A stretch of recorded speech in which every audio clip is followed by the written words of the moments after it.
Maharashtra government nurses association Pusad जिल्हा यवतमाळ अध्यक्ष कैलास मुधोळकर।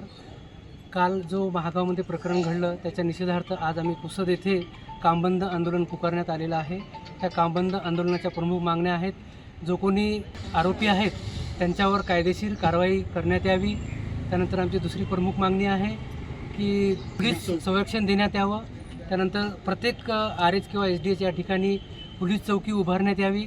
त्यानंतर पूर्ण आरएच किंवा एसडीएच ग्रामीण रुग्णालय असेल किंवा उपजिल्हा रुग्णालय असेल यामध्ये मनुष्यबळ पूर्णपणे भरण्यात यावा।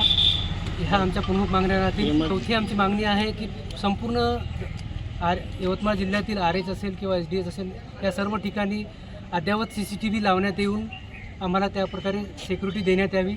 नमस्कार, मी गजू चव्हाण, इंचार्ज सिस्टर। महागाव येथे 18/8/2026 रोजी झालेल्या नर्सिंग ऑफिसरवर हल्ल्यामध्ये साधी ड्रेसिंग व्यवस्थित केली नाही म्हणून नर्सिंग ऑफिसरला मारण्यात येते आणि त्या बळावर त्यांना 30-40 लोकांनी हल्ला केलेला आहे आणि त्यांना कोणत्याही प्रकारचं संरक्षण नाही। आम्ही आमचा जीव वाचवायचा की पेशंटचा जीव वाचवायचा हे महागंभीर बाब आहे। आम्हाला सुरक्षा ही भेटलीच पाहिजे।